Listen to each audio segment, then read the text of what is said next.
ಗುರುರ್ಬ್ರಹ್ಮ ಗುರುರ್ವಿಷ್ಣು ಗುರುರ್ದೇವೋ ಮಹೇಶ್ವರ ಗುರುಸ್ಸಾಕ್ಷಾತ್ ಪರಂ ಬ್ರಹ್ಮ ತಸ್ಮೈ ಶ್ರೀ ಗುರವೇ ನಮಃ. ಓಂ ನಾರಾಯಣ ನಾರಾಯಣ ನಾರಾಯಣ. ಏನಿದು ಸ್ಕ್ರೀನ್ ಹೀಗಿದೆ? ಇಂಟರ್ನೆಟ್ ಕನೆಕ್ಷನ? ಸ್ಕ್ರೀನ್ ಏನೋ ಆಗ್ತಾಯಿದೆ, ಅಥವಾ ನನ್ನ ಕನ್ನಡಕ ದೋಷವ? ಅಲ್ಲ, ಸ್ಕ್ರೀನ್ನಲ್ಲಿ ಏನೋ ಇದೆ. ಆಯಿತು, ನಾವು ವೇದಾಂತ ಪರಿಭಾಷೆಯಲ್ಲಿ ಏನು ಹೇಳ್ತಾ ಇದ್ದೀವಿ ಅಂದರೆ, ಎಲ್ಲಿದೆ ಅಪ್ಪ? ಜೀವಸ್ಯ ಜನ್ಮಾದಿ ವ್ಯವಹಾರ. ಜೀವನಿಗೆ ಶಾಸ್ತ್ರದಲ್ಲಿ ಹೇಳಿದ್ದು ಎರಡು ಕಂಡು ಬರ್ತದೆ. ಒಂದು ಕರ್ಮಕಾಂಡದಲ್ಲಿ ಜೀವನಿಗೆ ಜನ್ಮ ಇದ್ದೇ ಇದೆ. ಏನು? ಜೀವನಿಗೆ ಜನ್ಮ ಇದೆ, ಮರಣ ಇದೆ, ಅವನು ಕರ್ತ, ಕರ್ಮಗಳನ್ನು ಮಾಡ್ತಾನೆ, ಕರ್ಮಫಲ ಭೋಕ್ತ, ಸುಖ ದುಃಖಗಳು ಅನುಭವಿಸುತ್ತಾನೆ, ಪುಣ್ಯ ಪಾಪಗಳು ಮಾಡ್ತಾನೆ, ಅದಕ್ಕೆ ಫಲ ಅನುಭವಿಸುತ್ತಾನೆ, ಪುನರ್ಜನ್ಮಗಳನ್ನು ಪಡ್ಕೊಳ್ತಾನೆ. ಇದೆಲ್ಲ ಜೀವನ ಗುಣಗಳಂದರೆ ಜೀವನು ಹೊಂದುವ ಸ್ಥಿತಿಗಳು, ಅನುಭವಗಳು ಎಂದರ್ಥ. ಜೀವನಿಗೆ ದೇಹೇಂದ್ರಿಯ ಮನಸ್ಸುಗಳಿವೆ, ಇದೆಲ್ಲ. ಮತ್ತು ಇದು ಕರ್ಮಕಾಂಡದಲ್ಲಿ ಹೇಳಿದೆ. ನಮ್ಮ ಅನುಭವನೂ ಕಂಡು ಬರ್ತಾ ಇದೆ ನೋಡಿ. ನಮ್ಮ ಅನುಭವ ಇದೆ, ಸಮಾಜದಲ್ಲಿ ಎಲ್ಲರೂ ಇದೇ ಒಪ್ಕೊಂಡು ನಡೆಯುತ್ತಾರೆ. ಈಗ ಇದೆ, ಎಲ್ಲರ ಅನುಭವದಲ್ಲೇ ಇದೆ, ಎಲ್ಲರ ಅನುಭವದಲ್ಲಿ ಇದೆ. ಕರ್ಮಕಾಂಡವು ಹಾಗೇ ಒಪ್ಪಿಕೊಂಡು ನಡೆಯುತ್ತದೆ.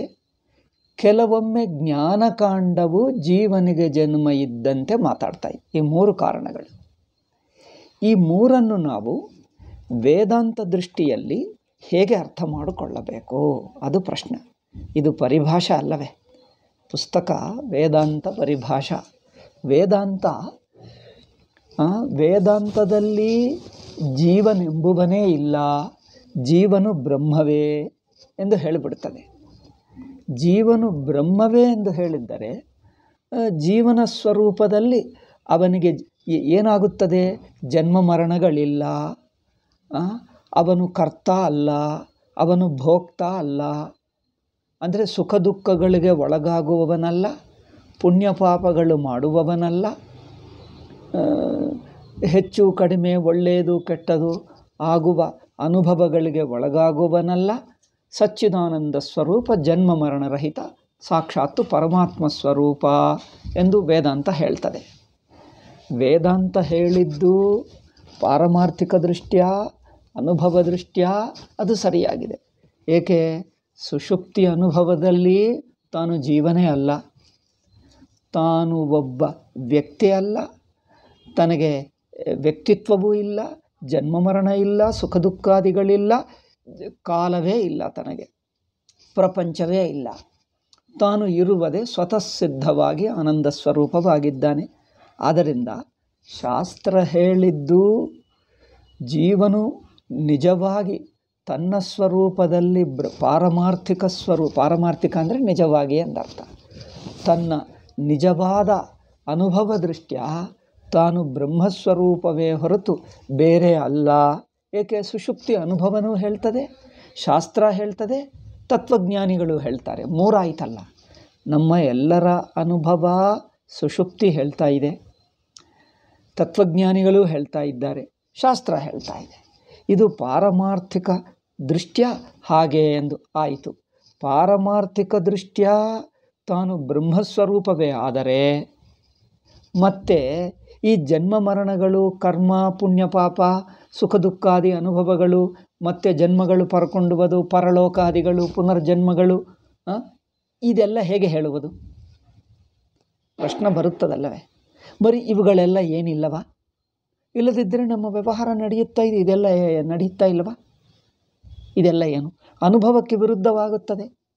ಶಾಸ್ತ್ರ ಹೇಳುತ್ತಾ ಇದೆ, ಪುಣ್ಯ ಪಾಪಗಳು ಮಾಡ್ತಾನೇ ಇದ್ದೀವಿ, ಸುಖ ದುಃಖಗಳು ಅನುಭವಿಸ್ತಾನೇ ಇದ್ದೀವಿ, ನಮ್ಮ ಅನುಭವಕ್ಕೆ ವಿರುದ್ಧ ಅಲ್ಲಪ್ಪ ಅಂದರೆ ಮತ್ತೆ ಇದನ್ನು ಅದಕ್ಕೆ ವಿರುದ್ಧವಾಗೋದಾಗ ಹೇಗೆ ಹೇಳ್ತೀರಿ ನೀವು ವೇದಾಂತವು ಒಂದು ಪಕ್ಕ ಜೀವ ಇದ್ದಾನೆ, ಅವರಿಗೆ ಸುಖ ದುಃಖಗಳಿವೆ, ಕರ್ಮ ಇದೆ, ಜನ್ಮ ಮರಣಗಳಿವೆ, ಪರಲೋಕವಿದೆ ಎಂದು ಅದು ಒಪ್ಪಬೇಕು, ಅದು ಹೇಗೆ ಎಂಬುದು ಹೇಳಬೇಕು. ಮತ್ತೆ ತಾನು ಪಾರಮಾರ್ಥಿಕ ಸ್ವರೂಪವಾಗಿ ಬ್ರಹ್ಮ ಎಂದು ಹೇಳಬೇಕು. ಈ ಎರಡನ್ನು ಹೊಂದಿಸೋದು ಹೇಗೆ? ಈ ಎರಡನ್ನು ಹೊಂದಿಸಬೇಕಂದ್ರೆ 2 ಪದ್ಧತಿಗಳಿವೆ. 2ಕ್ಕೆ 3 ಪದ್ಧತಿಗಳು. ಒಂದು ಪದ್ಧತಿ ಏನು? ಜೀವ ಬೇರೆ, ಪರಮಾತ್ಮ ಬೇರೆ.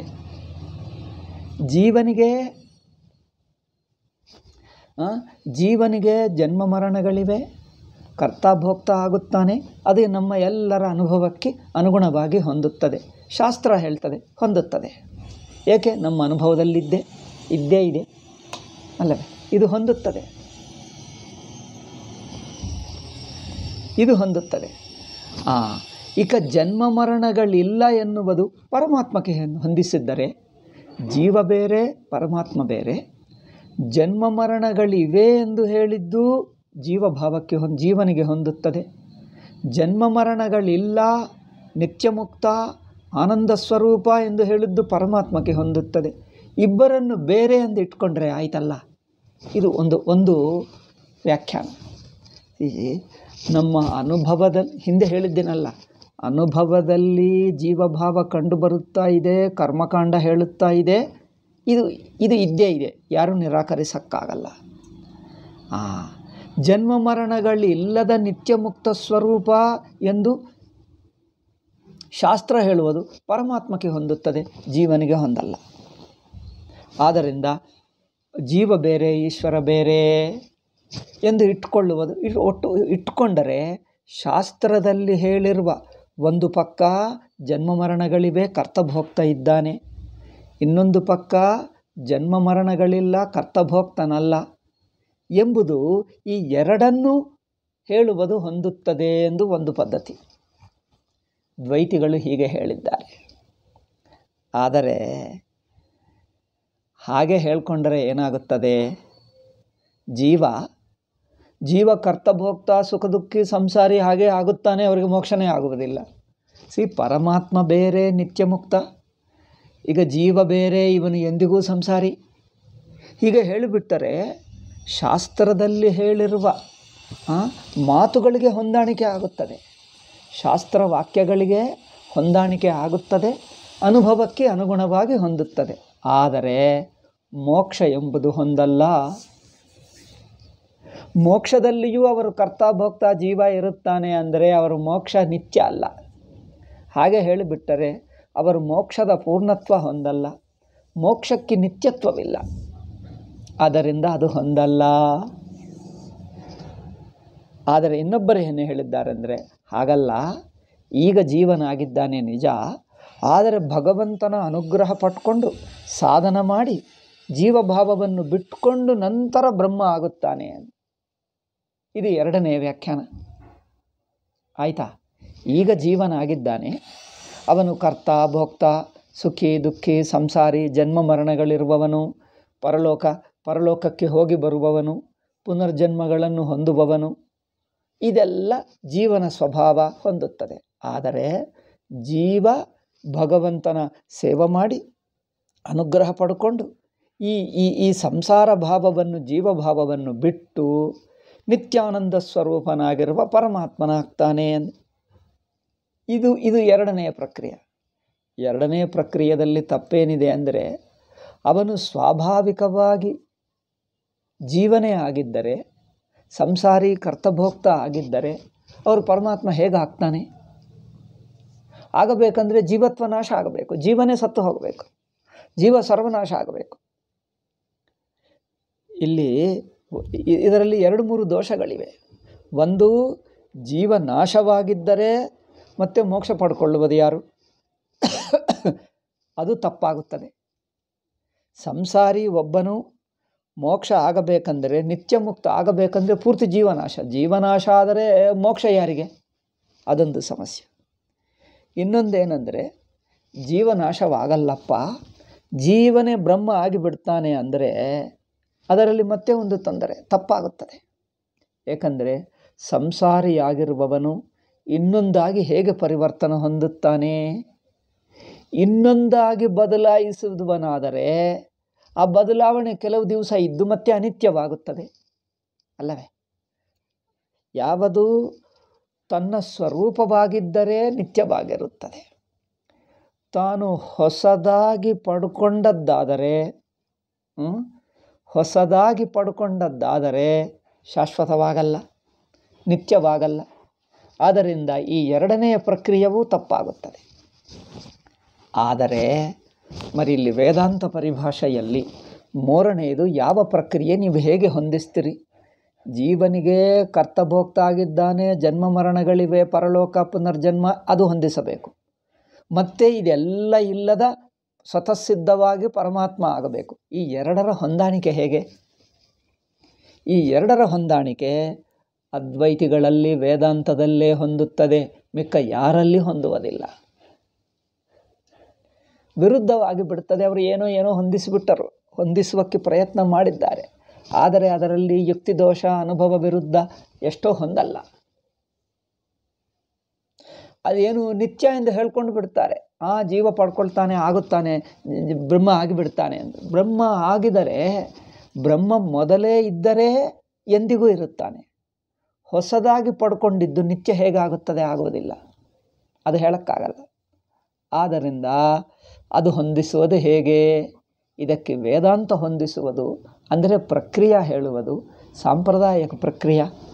ಗುರುಗಳು ಹೇಳಿದ್ದರು, ಅನಾದಿ ಕಾಲದಿಂದ ಬ್ರಹ್ಮದೇವನಿಂದ ಸೃಷ್ಟಿ ಆದಿಯಿಂದ ಬರುತ್ತಿರುವ ವೇದಾಂತ ಪ್ರಕ್ರಿಯೆ. ಉಪನಿಷತ್ತು ಮಂತ್ರಗಳ ಜೊತೆಗೆ ವೇದಾಂತ ಪ್ರಕ್ರಿಯೆಯೂ ಗುರು ಸಂಪ್ರದಾಯದಿಂದ ಬರುತ್ತಾ ಇದೆ. ಅದು ಏನು ಹೇಳ್ತದಂದರೆ, ಇದು ವ್ಯಾವಹಾರಿಕ ದೃಷ್ಟಿ, ಅದು ಪಾರಮಾರ್ಥಿಕ ದೃಷ್ಟಿ ಭೇದ ಮಾಡಿದ್ದಾರೆ. ಜೀವ ಈಗಲೂ ಪರಮಾತ್ಮನೇ. ಪರಮಾತ್ಮ ಬೇರೆ, ಜೀವ ಬೇರೆ ಎಂಬುದಲ್ಲ. ಮುಂದನೆಯ ಪ್ರಕ್ರಿಯೆನೂ ಹೊಂದಲ್ಲ. ಎರಡನೆಯ ಪದ್ಧತಿ, ಈಗ ಜೀವ ಆಗಿದ್ದಾನೆ, ನಂತರ ಪರಮಾತ್ಮ ಆಗುತ್ತಾನೆ, ಅದು ಹೊಂದಲ್ಲ. ಏಕೆ? ಈಗ ಜೀವನಾಗಿರುವವನು ನಂತರ ಪರಮಾತ್ಮ ಆದರೆ ಪರಮಾತ್ಮ ಭಾವ ನಿತ್ಯವಾಗಿರುವುದಿಲ್ಲ. ಯಾವುದು ಸ್ವತಃಸಿದ್ಧವೋ ಅದೇ ನಿತ್ಯವಾಗುತ್ತದೆ. ಆಯಿತಾ ಅಲ್ಲವೇ? ಸ್ವತಃಸಿದ್ಧವೇ ನಿತ್ಯವಾಗುತ್ತದೆ ಹೊರತು ಹೊಸದಾಗಿ ಪಡ್ಕೊಂಡಿದ್ದು ನಿತ್ಯವಾಗಲ್ಲ. ಅದರಿಂದ ಅದು ಹೊಂದಲ್ಲ. ಮೋಕ್ಷ ನಿತ್ಯವಾಗಬೇಕಂದ್ರೆ ಸ್ವತಃಸಿದ್ಧವಾದರೆ ಮತ್ತು ಈ ಜೀವಭಾವ, ಕರ್ತಾಭೋಕ್ತ ಇದೆಲ್ಲ ಹೇಗೆ? ಈ ಎರಡನ್ನು ಹೇಗೆ ಸಮನ್ವಯ ಮಾಡ್ತೀರಿ? ಎರಡನ್ನು ಹೇಗೆ ಹೊಂದಿಸ್ತೀರಿ? ಅಂದರೆ ಸ್ವರೂಪದಲ್ಲಿ ಬ್ರಹ್ಮವೇ, ಈಗಲೂ ಬ್ರಹ್ಮನೇ. ಹೊಸದಾಗಿ ಬ್ರಹ್ಮ ಆಗಬೇಕಾಗಿಲ್ಲ. ತಾನಿರುವುದೇ ಬ್ರಹ್ಮ, ಎಂದಿಗೂ ಬ್ರಹ್ಮವೇ. ಮತ್ತು ಜೀವ ತನ್ನ ಸ್ವರೂಪಕ್ಕಿಲ್ಲ. ಅಧ್ಯಾಸದಲ್ಲಿ ತಪ್ಪು ತಿಳುವಳಿಕೆಯಲ್ಲಿ ಅನಿಸಿಕೆ, ಅದು ತಪ್ಪು ತಿಳುವಳಿಕೆಯಲ್ಲೇ ಅನಿಸಿಕೆ ಅಷ್ಟೇ. ಅದರಿಂದ ನಾನು ಕರ್ತನಂತೆ, ಜೀವನಂತೆ, ಒಂದು ವ್ಯಕ್ತಿಯಂತೆ ನಾನು ದೇಹೇಂದ್ರಿಯ ಮನಸ್ಸುಗಳಿಗೆ ಸಿಕ್ಕಾಕ್ಕೊಂಡನಂತೆ. ನಾನಂದರೆ ದೇಹೇಂದ್ರಿಯ ಮನಸ್ಸುಗಳೇ. ನಾನು ಕರ್ತಭೋಕ್ತ, ನಾನು ಜನ್ಮ ಪಡ್ಕೊಂಡೆ, ನಾನು ಸತ್ತು ಹೋಗ್ತೀನಿ, ಅಂದರೆ ನಾನು ಮರಣ ಪಡ್ಕೊಳ್ತೀನಿ. ಇದು ನಾನು ಮರಣ ಪಡ್ಕೊಳ್ತೀನಿ, ಜನ್ಮ ಪಡ್ಕೊಂಡೆ, ಇದೆಲ್ಲ ಪುಣ್ಯ ಪಾಪಗಳು ಮಾಡ್ತೀನಿ, ಸುಖ ದುಃಖಗಳು ಅನುಭವಿಸ್ತಾ ಇದ್ದೀನಿ, ಇದು ಅನಿಸುತ್ತಾ ಇದೆಲ್ಲವೂ ಅನಿಸಿಕೆ ಹಂತಕ್ಕೆ ಇದೆ. ಈ ಅನಿಸಿಕೆಯು ಅನಿಸಿಕೆ ದೃಷ್ಟಿಯಾಯೇ, ಅಧ್ಯಸ್ಥ ದೃಷ್ಟಿಯಾಯೇ. ಇದು ಹೇಗೆ? ಪಾರಮಾರ್ಥಿಕ ಸ್ವರೂಪದಲ್ಲಿ ಎಂದಿಗೂ ಬ್ರಹ್ಮ, ಈ ಅಧ್ಯಾಸ ದೃಷ್ಟಿಯಲ್ಲಿ ಜೀವತ್ವ ಅನಿಸಿಕೆ. ಇದು ಹೇಗೆ ಅಂದರೆ ಆಕಾಶ ದೃಷ್ಟಾಂತದಿಂದ ಹೊಂದುತ್ತದೆ. ಆಕಾಶ ದೃಷ್ಟಾಂತದಿಂದ ಪಾರಮಾರ್ಥಿಕ ಸ್ವರೂಪದಲ್ಲಿ ಎಂದಿಗೂ ಬ್ರಹ್ಮ, ವ್ಯಾವಹಾರಿಕ ದೃಷ್ಟದಲ್ಲಿ ಜೀವನಂತೆ ಅನಿಸುವುದು, ಸುಖ ದುಃಖಗಳು, ಜನ್ಮ ಮರಣಗಳು, ಕರ್ಮ ಮಾಡುವುದು, ಫಲ ಅನುಭವಿಸುವುದು, ಪರಲೋಕ ಪುನರ್ಜನ್ಮ ಎಲ್ಲ ಹೊಂದಬಹುದು. ಇದೆಲ್ಲ ಏಕೆ ನಡೆಯುತ್ತಾ ಇದೆ, ವ್ಯವಹಾರ ಅನಿಸುತ್ತಾ ಇದೆ, ಅನಿಸಿಕೆಯಲ್ಲಿ ಎಲ್ಲ ಅನಿಸುತ್ತದೆ. ಅನುಭವ ದೃಷ್ಟಿಯ ನೋಡಿದರೆ ಇಲ್ಲ, ಚೇತರಿಸುವುದಂದರೆ ಅನುಭವ ದೃಷ್ಟಿ ನೋಡುವುದು. ಚೇತರಿಸುವುದಂದರೆ ಅದೊಂದು ಕೆಲಸ ಅಲ್ಲ, ಅದು ಒಂದು ಕ್ರಿಯೆ ಅಲ್ಲ, ಕರ್ಮಫಲ ಅಲ್ಲ. ಅನುಭವ ದೃಷ್ಟಿಯನ್ನು ತಿಳ್ಕೊಂಡುವುದು, ತನ್ನ ಪಾರಮಾರ್ಥಿಕ ಸ್ವತಃ ಸಿದ್ಧವಾದ ಅನುಭವ ದೃಷ್ಟ್ಯ ನೋಡಿದರೆ ಅಯ್ಯೋ ನನ್ನ ಜೀವನು ಎಂದಿಗೂ ಆಗಲೇ ಇಲ್ಲ, ನನ್ನ ಜೀವಭಾವವು ಯಾರಿಗೂ ಇಲ್ಲ, ಯಾರೂ ಇಲ್ಲ, ಬ್ರಹ್ಮವೇ ಇದೆ ಎಂಬುದು ಈ ಎರಡು ದೃಷ್ಟಿ ಭೇದದಿಂದ ಹೊಂದಬಹುದು. ಆಕಾಶ ನೋಡಿ, ಆಕಾಶವು ನಿರಾಕಾರ, ಸರ್ವವ್ಯಾಪಕ. ಆಕಾಶವು ಸರ್ವವ್ಯಾಪಕ, ನಿರಾಕಾರ. ಅದರಿಂದ ಆಕಾಶಕ್ಕೆ ಹುಟ್ಟುವಿಕೆ ಇಲ್ಲ, ಘಟಾಕಾಶಕ್ಕೆ ಹುಟ್ಟುವಿಕೆ ಇರುತ್ತದೆ. ಮತ್ತು ಜೀವಭಾವ ಹೇಗೆ ಹೊಂದಿಸುವುದು? ಪಾರಮಾರ್ಥಿಕ ಸ್ವರೂಪ ದೃಷ್ಟ್ಯ ಮಹಾಕಾಶ, ಜೀವಭಾವವನ್ನು ಘಟಾಕಾಶ. ಹೀಗೆ ಎರಡು. ಘಟಾಕಾಶ ಎಲ್ಲಿದೆ? ಮಹಾಕಾಶದಲ್ಲಿ ಕಲ್ಪಿತವೇ ಹೊರತು ಘಟಾಕಾಶ ಎಂಬುದಿಲ್ಲ ನಿಜವಾಗಿ. ಹೀಗೆ ಆಕಾಶದ ದೃಷ್ಟಾಂತವನ್ನು ಇಟ್ಕೊಂಡರೆ ಜೀವಭಾವ ಅಧ್ಯಸ್ಥ ದೃಷ್ಟಿಗೆ, ಕಲ್ಪಿತ ದೃಷ್ಟಿಗೆ, ವ್ಯಾವಹಾರಿಕ ದೃಷ್ಟಿಗೆ ಹೊಂದುತ್ತದೆ. ನಿಜವಾದ ಸ್ವರೂಪದಲ್ಲಿ ತನ್ನ ಸ್ವರೂಪ ಅಂದರೆ ತನ್ನನ್ನು ತಾನಾಗಿ ತಾನು ಹೇಗಿದ್ದೀನೋ ಹಾಗೆ ನೋಡುವುದು. ಪಾರಮಾರ್ಥಿಕ ದೃಷ್ಟಿ ಅಂದರೆ ಏನು? ತಾನು ನಿಜವಾಗಿ ಹೇಗಿದ್ದನೋ ಹಾಗೆ ನೋಡುವುದು. ಇದನ್ನು ಪಾರಮಾರ್ಥಿಕ ದೃಷ್ಟಿ ಹೇಳ್ತೀವಿ. ತಾನು ನಿಜವಾಗಿ ಹೇಗಿದ್ದನೋ ಹಾಗೆಯೇ ತನ್ನನ್ನು ಇದ್ದ ಹಾಗೆ ನೋಡುವಕ್ಕಿಂತ ಸ್ವಲ್ಪ ತಿರುಚಿ ನೋಡುವುದು ಅಷ್ಟೇ. ಇನ್ನೊಂದು ದೃಷ್ಟಿಯಿಂದ ತಾನು ಇದ್ದನ್ನು ಬಿಟ್ಟು ಇನ್ನೊಂದು ದೃಷ್ಟಿಯಿಂದ, ಅಂದರೆ ತಾನಲ್ಲದ ಕಲ್ಪಿತ ಇನ್ನೊಂದು ತಿರುಚಿ ದೃಷ್ಟಿ ನೋಡಿದ್ದಾಗ ಇನ್ನೊಂದು ಅನಿಸುತ್ತದೆ. ಪಾರಮಾರ್ಥಿಕ ದೃಷ್ಟಿ ಅಂದರೆ ಇದ್ದನ್ನು ಇದ್ದ ಹಾಗೆ ನೋಡುವುದು ಅಷ್ಟೇ. ಇದ್ದನ್ನು ಇದ್ದ ಹಾಗೆ, ಅವರು ಇರುವುದೇ ಹಾಗೆ ಅಷ್ಟೇ. ಹೇಗಿದ್ದನೋ ಹಾಗೆಯೇ ನೋಡು. ಇನ್ನೊಂದು ಸಂದರ್ಭ, ಇನ್ನೊಂದು ಪರಿಸ್ಥಿತಿ, ಇನ್ನೊಂದು ದೇಶಕಾಲ, ಇನ್ನೊಂದು ದೃಷ್ಟಿ ಅಲ್ಲ. ತಾನಿರುವುದೇ ತಾನು ಹಾಗೆ. ಆದ್ದರಿಂದ ಆಕಾಶವನ್ನು ಆಕಾಶವಾಗೇ ನೋಡು. ಆಕಾಶವನ್ನು ಆಕಾಶವಾಗಿ ನೋಡಿದ್ದರೆ ಅದಕ್ಕೆ ಪರಿಮಿತಿ ಇಲ್ಲ, ಅನಂತವಾಗಿದೆ, ಎಲ್ಲ ಕಡೆ ಇದೆ, ಎಂದೆಂದಿಗೂ ಇದೆ. ಆದ್ದರಿಂದ ಅದಕ್ಕೆ ಕಾಲ ಪರಿಮಿತಿ ಇಲ್ಲ, ಈಗ ನಂತರ ಎಂಬುದಿಲ್ಲ. ಎಂದಿಗೂ ಒಂದೇ ಬಗೆ, ಎಂದಿಗೂ ಒಂದೇ ಅನಂತ ಅಖಂಡ ಸರ್ವವ್ಯಾಪಕವಾಗಿರುತ್ತದೆ. ಈಗ ಅದಕ್ಕೆ ಜನ್ಮ ಎಲ್ಲಿ? ಜನ್ಮ ಕಾಲದಲ್ಲಿರುತ್ತದೆ. ಜನ್ಮ ಮರಣಗಳು ಕಾಲದಲ್ಲಿ. ಅನಂತವಾದ ಸರ್ವವ್ಯಾಪಕ ಆಕಾಶಕ್ಕೆ ಕಾಲವಿಲ್ಲ. ಕಾಲ ಏಕಿಲ್ಲ? ಕಾಲ ಅಂದರೇನು? ಬದಲಾವಣೆ ಇದ್ದರೆ ಕಾಲ. ಕಾಲ ಅಂದರೇನು? ಹಿಂದೆ ಒಂದು ಬಗೆ, ಈಗ ಒಂದು ಬಗೆ, ಮುಂದೆ ಇನ್ನೊಂದು ಬಗೆ. ಹೀಗೆ ಪರಿವರ್ತನ ಇದ್ದರೆ ಕಾಲ. ಒಂದೇ ಬಗೆ ಇರುವ, ಎಂದಿಗೂ ಒಂದೇ ಬಗೆ ಇರುವ ಆಕಾಶಕ್ಕೆ ಕಾಲ ಎಲ್ಲಿರುತ್ತದೆ? ಕಾಲ ಅಂದರೆ ಅರ್ಥ ಮಾಡಿಕೊಂಡು, ಆಕಾಶಕ್ಕೆ ವಯಸ್ಸಿದೆಯಾ? ನೀವು ಹಿಂದೆ ನೋಡಿದ್ದೀರಿ ಆಕಾಶ 10 ವರ್ಷ ಹಿಂದೆ, ಈಗ ಬಂದು ನೋಡಿ ಆಕಾಶದಲ್ಲಿ ಏನಾದರೂ ವ್ಯತ್ಯಾಸ ಕಂಡು ಬರ್ತದೆ? ಅಯ್ಯೋ, ಈ ಆಕಾಶ ಮಾತ್ರ ತುಂಬ ಹಳೆದು, ಇದು ಮುದುಕ ಆಗಿಬಿಟ್ಟಿದ, ಇದು 10 ವರ್ಷ ಹಳೆದು, ಇದು ಮಾತ್ರ ಫ್ರೆಶ್ ಆಗಿದೆ. ಆಕಾಶಕ್ಕೆ ಫ್ರೆಶ್ಶು, ಹಳೆ, ಮುದುಕ ಏನಾದರೂ ಇದೆ? ಒಂದೇ ಬಗೆ, ಎಂದಿಗೂ ನೋಡಿದ್ದರೂ ಒಂದೇ ಬಗೆ. ಅದು ಹಳೆದಾಗುವುದೇ ಅಲ್ಲ. ಅದಕ್ಕೆ ಹಳೆ ಎಂಬ ಮಾತುಕ್ಕೆ ಅರ್ಥ ಇಲ್ಲ. ಅಂದರೆ ಆಕಾಶವನ್ನು ಆಕಾಶವಾಗಿ ನೋಡಿದ್ದರೆ ಅದಕ್ಕೆ ವಯಸ್ಸಿಲ್ಲ, ಅದರಿಂದ ಪರಿವರ್ತನೆ ಇಲ್ಲ, ಅದರಿಂದ ಜನ್ಮ ಮರಣಗಳಿಲ್ಲ. ಬರೀ ಜನ್ಮ ಮರಣಗಳು ನಮ್ಮ ಅನುಭವದಲ್ಲಿದೆ, ನಮಗೆ ಅನಿಸುತ್ತಾ ಇದೆ. ಕರ್ಮಕಾಂಡ ಶಾಸ್ತ್ರ ಹೇಳ್ತದೆ ಈ 2 ಕಾರಣಗಳು. ಉಪಲಂಬಾತ್ ಸಮಾಚಾರಾತ್ ಅಸ್ತಿ ವಸ್ತುತ್ವವಾದಿನಾಂ ಜಾತಿಸ್ತು ದೇಶಿತ ಬುದ್ಧಿ ಅಜಾತೆ ಸ್ತ್ರಸತಾಂ ಸದಾ. ಅದು ಗೌಡಪಾದಕಾರಿಕ. ಉಪಲಂಬಾತ್ ಸಮಾಚಾರಾತ್ ನೋಡಿ, ನಾವು ಅನುಭವದಲ್ಲಿದೆಯಲ್ಲ, ನಾನು ಕರ್ತಾಭೋಕ್ತ ಅನಿಸುತ್ತಾ ಇದೆ. ಅನುಭವ ಅಂದರೆ ಅನಿಸಿಕೆ. ಜೀವಭಾವದ ಅನುಭವ, ಸುಖ ದುಃಖಗಳು, ಕರ್ಮ ಮಾಡುವುದು, ಜನ್ಮ ಮರಣಗಳು, ಇದೆಲ್ಲ ಅನುಭವದಲ್ಲಿವೆ ಎಂದು ಹೇಳ್ತಾರೆ. ಇದು ಏನು ಅನುಭವ? ಅನಿಸಿಕೆಯೇ ಅನುಭವ. ಬ್ರಹ್ಮಾನುಭವ ಅನಿಸಿಕೆ ಅಲ್ಲ. ಸುಷುಪ್ತಿ ಅನುಭವ ಅನಿಸಿಕೆಯ. ನಾನು ಮನುಷ್ಯ, ನಾನು ಅಂಥವನು ಇಂಥವನು, ಅದೊಂದು ವೃತ್ತಿ. ಅನಿಸಿಕೆ ಅಂದರೆ ವೃತ್ತಿ. ಬ್ರಹ್ಮಾನುಭವ ವೃತ್ತಿ ಅಲ್ಲ. ಅದು ನೋಡಿ, ಅದು ವ್ಯತ್ಯಾಸ. ಬ್ರಹ್ಮಾನುಭವ ಸ್ವತಃಸಿದ್ಧ, ಸ್ವತಃಸಿದ್ಧವು ವೃತ್ತಿ ಅಲ್ಲ. ಆದ್ದರಿಂದ ಬ್ರಹ್ಮಾನುಭವ ಅನಿಸಿಕೆ ಅಲ್ಲ. ಜೀವಭಾವ ಅನಿಸಿಕೆ, ಇದು ವ್ಯತ್ಯಾಸ ನೋಡಿ. ಜೀವಭಾವವು ಅನುಭವವೇ, ಅನುಭವ ಅಲ್ಲಪ್ಪ. ಅನಿಸಿಕೆಗೂ ಅನುಭವ ಎಂದು ಹೇಳಿದ್ದೀವಿ. ಅನುಭವ ಅಂದರೆ ತಾನು ತಾನು ಇರುವುದಲ್ಲ, ಅದು ಅನಿಸಿಕೆನೇ. ವೃತ್ತಿ ಇದೆ, ವೃತ್ತಿ ಇಲ್ಲದಿದ್ದರೆ ಜೀವಭಾವವೇ ಇಲ್ಲ. ಇದು ವ್ಯತ್ಯಾಸ ನೋಡಿ. ವ್ಯಾವಹಾರಿಕ ಅನುಭವ, ಜೀವಭಾವದ ಅನುಭವ, ಬ್ರಹ್ಮಾನುಭವದಲ್ಲಿ, ಪಾರಮಾರ್ಥಿಕ ಅನುಭವದಲ್ಲಿ ವ್ಯತ್ಯಾಸ ಇದೆ. ಪಾರಮಾರ್ಥಿಕ ಅನುಭವ ಅಂದರೆ ಇರುವಿಕೆ. ಜೀವಾನುಭವ ಅನಿಸಿಕೆ. ಒಂದು ಇದೆ ಎಂಬುದು ಇರುವಿಕೆ, ಇದೆ ಎಂದು ಅನಿಸಿದ್ದರೆ ಅನಿಸಿಕೆ. ವ್ಯತ್ಯಾಸ ನೋಡಿ. ಅನಿಸಿಕೆ ಅಂದರೆ ವೃತ್ತಿ. ಜೀವಭಾವ ಅನಿಸಿಕೆ, ಬ್ರಹ್ಮಭಾವ ಇರುವಿಕೆ. ಅಷ್ಟೇ. ಇಷ್ಟು ಮಾತ್ರ ತಿಳ್ಕೊಂಡರೆ ವೇದಾಂತವೆಲ್ಲ ಈ ಒಂದು ಮಾತಿನಲ್ಲಿ ಅರ್ಥವಾಗಿಬಿಡ್ತವೆ. ಅಷ್ಟೇ, ಎರಡೇ ಮಾತುಗಳು, ಒಂದೇ ವಾಕ್ಯ. ಜೀವಭಾವ ಅನಿಸಿಕೆ, ಬ್ರಹ್ಮಭಾವ ಇರುವಿಕೆ. ಅದು ಇರುತ್ತದೆ. ಇರವು ಇದು ಬ್ರಹ್ಮಭಾವ, ಅನಿಸಿಕೆ ಇದು ಜೀವಭಾವ. ಆದ್ದರಿಂದ ನಾನು ಜೀವನು, ನಾನು ಇಲ್ಲಿದ್ದೇನೆ, ನಾನು ಹುಟ್ಟಿದೆ, ನಾನು ಹೀಗಿದ್ದೇನೆ, ಹಾಗಿದ್ದೇನೆ, ನಾನು ಇಂಥವನು ಎಂದು ಅನಿಸುತ್ತಾ ಇದಲ್ಲ. ನಮ್ಮ ಅನುಭವ ಇದ್ದೇ ಇದಲ್ಲ, ಅನಿಸುತ್ತಾ ಇದೆ ಹೇಳಲ್ಲ. ಜನರೇನು ಹೇಳ್ತಾರೆ? ಅನುಭವ ಹೇಳ್ತಾರೆ. ಎಲ್ಲರ ಅನುಭವ, ನನ್ನ ಅನುಭವ. ಅನುಭವ ಅಂದರೆ ಅರ್ಥವೇನೆಂದರೆ, ನಾನು ಬೇಕೆಂದು ಊಹಿಸ್ಕೊಂಡಿದ್ದಲ್ಲ, ನಾನು ಬೇಡ ಅಂದರೆ ಬಿಟ್ಕೊಳ್ಳೋಕ್ಕಾಗ್ತಾ ಇಲ್ಲ.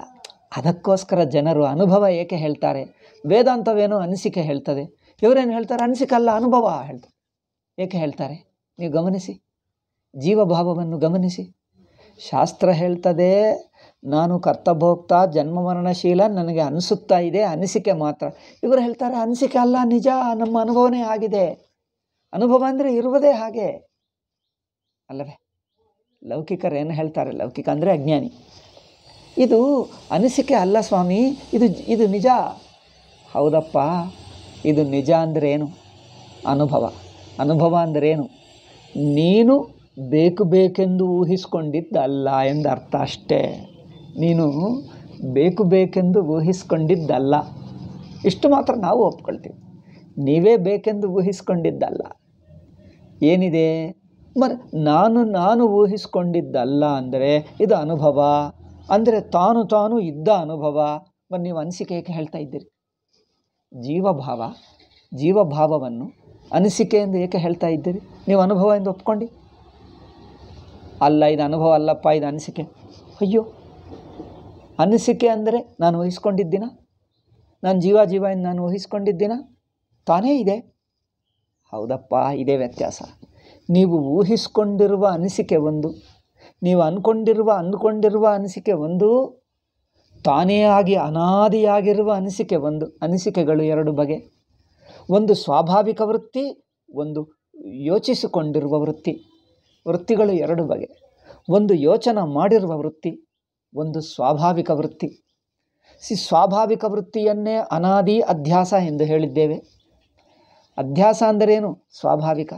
ಸ್ವಾಭಾವಿಕ ಅಂದರೇನು? ಅದು ಅನಿಸಿಕೆಯೇ ಹೊರತು ನಾನು ಮಾಡಿಕೊಂಡಿರುವ ಅನಿಸಿಕೆ ಅಲ್ಲ, ತಾನೇ ಇದೆ. ಇದು ವ್ಯತ್ಯಾಸ ನೋಡಿ. ತಾನೇ ಇದೆ ಅನಿಸಿಕೆ. ನಾನು ಅಂದುಕೊಂಡಿದ್ದು, ಊಹಿಸ್ಕೊಂಡಿದ್ದು, ಕಲ್ಪಿಸ್ಕೊಂಡಿದ್ದು, ಅನಿಸ್ಕೊಂಡಿದ್ದು ಅಂದರೆ ಅದು ನಾನು ಊಹಿಸ್ಕೊಂಡಿದ್ದರೆ ಬೇಡ ಅಂದರೆ ಬಿಟ್ಬಿಡ್ತೀವಲ್ಲ. ಮರಿ ನಾನು ಜೀವ ಎನ್ನುವುದು, ನಾನಿದ್ದೇನೆ, ನಾನು ಮನುಷ್ಯ, ನಾನು ಹಾಗಿದ್ದೇನೆ, ಹೀಗಿದ್ದೇನೆ, ಕರ್ತಭೋಕ್ತ ಎನ್ನುವುದು ನಾನು ಊಹಿಸ್ಕೊಂಡಿದ್ದಲ್ಲ. ಬಿಡೋಕ್ಕಾಗ್ತಾ ಇಲ್ಲ, ನಾನು ಬಿಡೋಕ್ಕಾಗ್ತಾನೇ ಇಲ್ಲ. ನೀವೇನು ಅನಿಸಿಕೆ ಏಕೆ ಹೇಳ್ತೀರಿ? ಇದು ಪ್ರಶ್ನೆ ಚೆನ್ನಾಗಿದೆ ಅಲ್ಲವೇ? ಹೌದಪ್ಪ, ನೀವು ಊಹಿಸ್ಕೊಂಡಿದ್ದಲ್ಲ ಅಂದರೆ ಎರಡು ಬಗೆಯಾದ ಅನಿಸಿಕೆಗಳು, ಊಹೆಗಳು, ಯೋಚನೆಗಳು, ವೃತ್ತಿಗಳು. ಯೋಚನೆ, ವೃತ್ತಿ, ಅನಿಸಿಕೆ, ಊಹೆ, ಕಲ್ಪನೆ ಇದೆಲ್ಲ ವೃತ್ತಿ ಎಂದರ್ಥ. ಎರಡು ಬಗೆಯಾದ ವೃತ್ತಿಗಳು. ನೀವು ಮಾಡಿಕೊಂಡಿರುವ ವೃತ್ತಿ ಒಂದು, ತಾನೇ ಆಗಿದ್ದಿರುವ ವೃತ್ತಿ ಒಂದು. ಸ್ವಾಭಾವಿಕ ವೃತ್ತಿ ಒಂದು, ಕಲ್ಪಿಸಿಕೊಂಡಿರುವ ವೃತ್ತಿ ಒಂದು. ಎರಡು ಬಗೆಯ ವೃತ್ತಿಗಳು. ತಾನೇ ಆಗಿರುವ ವೃತ್ತಿ ನೀವು ಊಹಿಸ್ಕೊಂಡಿದ್ದಲ್ಲ, ನೀವು ಮಾಡಿಕೊಂಡಿದ್ದಲ್ಲ. ಬೇಡ ಅಂದರೆ ಬಿಡೋಕ್ಕಾಗಲ್ಲ. ಅದು ಯಾವುದು? ನೀವು ಎಚ್ಚರಕ್ಕೆ, ನೀವು ಬೇಕೆಂದು ಎಚ್ಚರಕ್ಕೆ ಬಂದಿದ್ದೀರಾ? ನೀವು ಎಚ್ಚರಕ್ಕೆ ಕನಸು ನೀವು ಬೇಕಂದ್ರೆ ಮಾಡ್ಕೊಂಡಿದ್ದೀರಾ? ಬೇಡ ಅಂದರೆ ಬಿಡೋಕ್ಕಾಗ್ತದೆ ನೋಡಿ. ಕನಸು ನನಗೆ ಬೇಡ, ಇವತ್ತಿನಿಂದ ನಿಶ್ಚಯ ಮಾಡ್ಕೊಂಡು, ಇವತ್ತಿನಿಂದ ನನಗೆ ಕನಸೇ ಬೇಡ, ಆಯ್ತಪ್ಪ ಒಳ್ಳೆಯದು, ಕನಸೇ ನೋಡಬೇಡಿ, ಆಗುತ್ತದೆ? ಮತ್ತೆ ಎದ್ದಾಗ ನಿನ್ನೆ ನನಗೂ ಕನಸು ಬಿದ್ದಿದೆ ಎಂದು ಹೇಳ್ತಾರೆ. ಅದೇನಪ್ಪ ಕನಸು ಬೇಡ ಎಂದು ಹೇಳಿದ್ದೀನಿ, ಏಕೆ ಮಾಡಿದ್ದಿ? ಯಾರು ಇವತ್ತಿನಿಂದ ಕನಸು ನೋಡ್ತಾರೋ ಅವರಿಗೆ ಪನಿಷ್ಮೆಂಟು ಅಲ್ಲವೇ, ಅವರಿಗೆ ಶಿಕ್ಷೆ ಮಾಡು. ನನಗೆ ಕನಸೇ ನೋಡಲ್ಲ ಎಂದು ಹೇಳಿ ನೋಡ್ತೀನಿ. ಅದು ನನ್ನ ಕೈಯಲ್ಲಿಲ್ಲ. ಅದೇ ನಾನು ಹೇಳುತ್ತಿದ್ದು.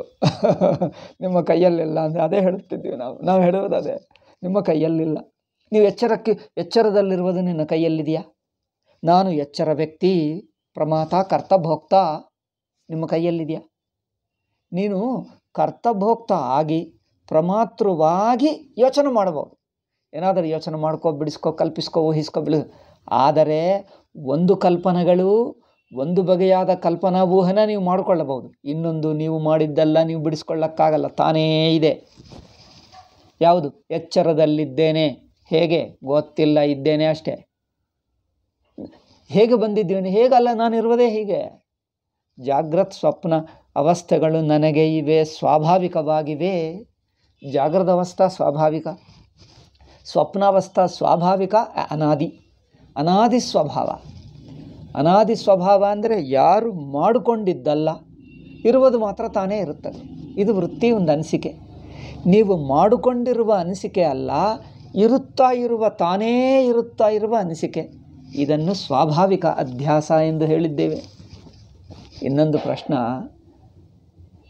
ಇದು ಗುರುಗಳೇ, ನಾನು ಊಹಿಸ್ಕೊಂಡಿದ್ದಲ್ಲ, ನಾನು ಕಲ್ಪಿಸ್ಕೊಂಡಿದ್ದಲ್ಲ, ಇದು ಸ್ವಾಭಾವಿಕವಾಗಿದ್ದಾಗ ನೀವು ಅನಿಸಿಕೆ ಏಕೆ ಹೇಳ್ತಾ ಇದ್ದೀರಿ? ಸ್ವಾಭಾವಿಕವಾಗಿದ್ದರೆ ಸ್ವತಃ ಸಿದ್ಧನೇ ಹೇಳಿಬಿಡಿ. ಸ್ವಾಭಾವಿಕವಾಗಿ ಎಂದು ನೀವು ಒಪ್ಕೊಂಡಿದ್ದೀರಲ್ಲ, ನಾನು ಕಲ್ಪಿಸ್ಕೊಂಡಿದ್ದಲ್ಲವಲ್ಲ. ಹೌದು, ನೀನು ಕಲ್ಪಿಸ್ಕೊಂಡಿದ್ದಲ್ಲ. ಇದು ಸ್ವಾಭಾವಿಕವಲ್ಲವೇ? ಹೌದು, ಸ್ವಾಭಾವಿಕ. ನಾನು ಬಿಡಿಸ್ಕೊಳ್ಳೋಕ್ಕಾಗಲ್ಲ, ನಿನ್ನ ಪ್ರಯತ್ನದಿಂದ ಬಿಡಿಸ್ಕೊಳ್ಳೋಕ್ಕಾಗಲ್ಲ. ಹಾಗಾದರೆ ಸತ್ಯವೇ ಹೇಳಿ, ಸ್ವತಃ ಸಿದ್ಧ ಹೇಳಿ, ಸ್ವರೂಪ ಹೇಳಿ. ಅಲ್ಲ, ಅದು ಹೇಗೆ? ಏಕೆಂದರೆ ನೀವು ಮಾಡಿಕೊಂಡಿದ್ದಲ್ಲ, ನಿಜ, ತಾನೇ ಇದೆ. ಆದರೆ ತಾನೇ ಇಲ್ಲ ಎಂಬುದು ನಿನ್ನಲ್ಲಿ ಇನ್ನೊಂದು ಅನುಭವ ಇದೆ. ತಾನೇ ಜಾಗೃತ ಅವಸ್ಥೆ ಹೇಗಿದೆಯೋ ಸುಷುಪ್ತಿ ಅವಸ್ಥೆಯಲ್ಲಿ ತಾನೇ ಬಿದ್ದು ಹೋಗ್ತದೆ. ನೋಡಿ, ನಾವು ಮಾಡಿಕೊಂಡಿರುವ ಕಲ್ಪನೆ ನಾವು ಬಿಡಿಸ್ಕೊಳ್ಳಬಹುದು. ತಾನೇ ಸ್ವಾಭಾವಿಕವಾಗಿರುವ ಅಧ್ಯಾಸ ಸ್ವಾಭಾವಿಕವಾಗಿ ಬಿಟ್ಟು ಹೋಗ್ತದೆ.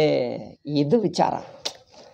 ಅಂದರೆ ಸ್ವಾಭಾವಿಕವಾಗಿದ್ದು ವಿಚಾರದಿಂದ, ಇನ್ನೊಂದು ಮಟ್ಟದ ಅನುಭವದಿಂದ ನೋಡಿದ್ದರೆ ತಾನೇ ಇಲ್ಲ ಎಂದು ಗೊತ್ತಾಗ್ತದೆ.